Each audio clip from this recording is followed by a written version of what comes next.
dans le prochain épisode de Demain nous appartient.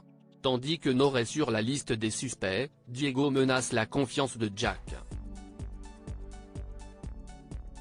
En parallèle, Philippine fait un cadeau à Violette. Attention, les paragraphes qui suivent contiennent des spoilers sur l'épisode de Demain nous appartient diffusé demain soir sur TF1. Si vous ne voulez rien savoir, ne lisez pas ce qui suit. Vendredi 29 septembre dans Demain nous appartient. Nore est sur la liste des suspects au commissariat. George et Sarah discutent de la dernière trouvaille de Roxane. En effet, elle a trouvé sur l'ordinateur de Vince, une application qu'il utilisait pour draguer des femmes. Après avoir couché avec elle, le jeune homme leur extorquait entre 100 et 200 euros. Vince aurait donc brisé le cœur de nombreuses femmes qui pensaient vivre une véritable histoire d'amour. Les policiers pensent d'ailleurs que c'est l'une d'entre elles qui l'a tué. Pour retrouver l'identité de la coupable, George, Sarah et Roxane vont devoir éplucher les SMS et le compte Instagram du défunt.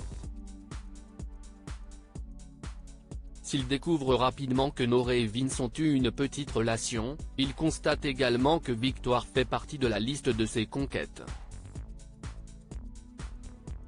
Convoquée au commissariat, cette dernière confie avoir rencontré Vince il y a une dizaine de jours sur une application. Après avoir couché ensemble le soir de leur rencontre, il a demandé de l'argent à Victoire. En effet, le professeur de yoga lui a fait croire qu'il était à court d'argent pour payer son local. Pensant qu'il la rembourserait, Victoire l'a dépanné. Seulement, Vince lui a redemandé de l'argent quelques jours plus tard. Après qu'elle l'a envoyé balader de manière virulente, elle ne l'a jamais revu. Lorsque Sarah cherche à savoir ce qu'elle faisait le soir du meurtre, Victoire répond qu'elle regardait la télé avec Amel et Lisa. Comme elle a un alibi, Victoire est écartée de la liste des suspects. De son côté, Charlie débarque à l'hôpital pour avoir une petite discussion avec Swasik. Bien qu'elle ait conscience qu'elle ait vécu des choses horribles, Charlie lui fait comprendre que ce n'est pas une raison pour tout se permettre et ajoute qu'elle aimerait qu'elle cesse une bonne fois pour toutes de vouloir récupérer François. Fatiguée par toutes ces histoires, le médecin assure qu'elle a d'autres choses à penser que de briser son couple. Au Spoon, Nore confie à sa sœur combien la mort de Vince l'affecte. Il faut dire que le jeune homme était bien plus qu'une connaissance pour elle. C'est à lui qu'elle appelait quand elle n'allait pas bien. Tandis que Soraya la pousse à appeler une copine pour se changer les idées, Nore réalise qu'elle n'a plus personne à qui se confier. Soraya pose alors son après-midi pour passer du temps avec elle. Pendant ce temps, George interroge le voisin de Vince car il a assisté à une altercation entre Vince et une jeune femme quelques heures avant sa mort. Bien qu'il n'ait pas entendu les détails de leur dispute, les éclats de voix étaient très violents. Ayant eu peur que cela dégénère, l'homme est allé sonner chez Vince. C'est là qu'il a vu une femme complètement déboussolée sortir de son local. Et cette femme n'est autre que Nore.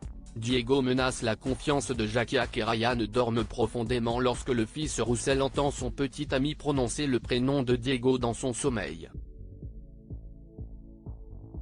Et autant dire que le petit déjeuner est particulièrement tendu chez les Roussel. Plus tard, Ryan croise Diego sur le chemin du lycée et lui raconte qu'il a rêvé de lui la nuit dernière. Dans celui-ci, le neveu de Karim était suspendu dans le vide pendant que Diego était mort de rire. En fin de journée, Ryan propose à Jack de regarder une série. Seulement, le jeune homme préfère rentrer pour travailler.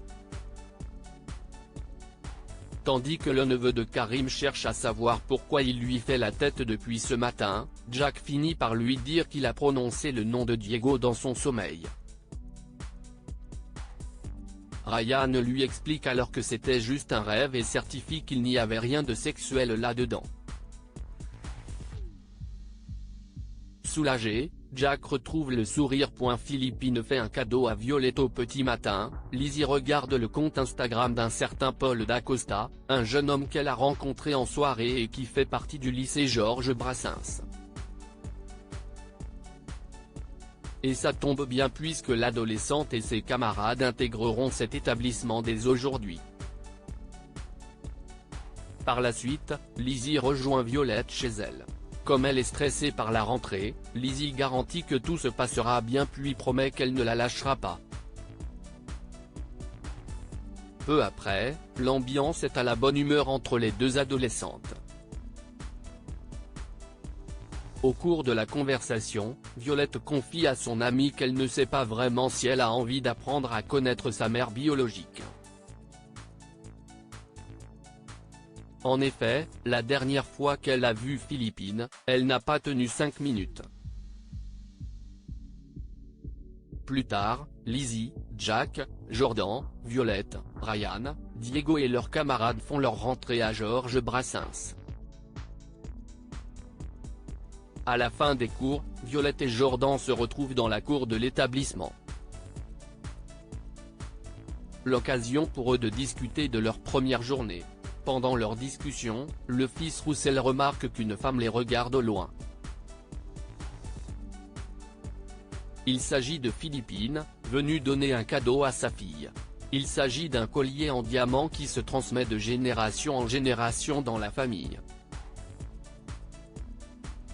En fin de journée, Violette, Lizzie et Jordan sont au spoon lorsque la sœur de Damien se confie sur ce cadeau inattendu.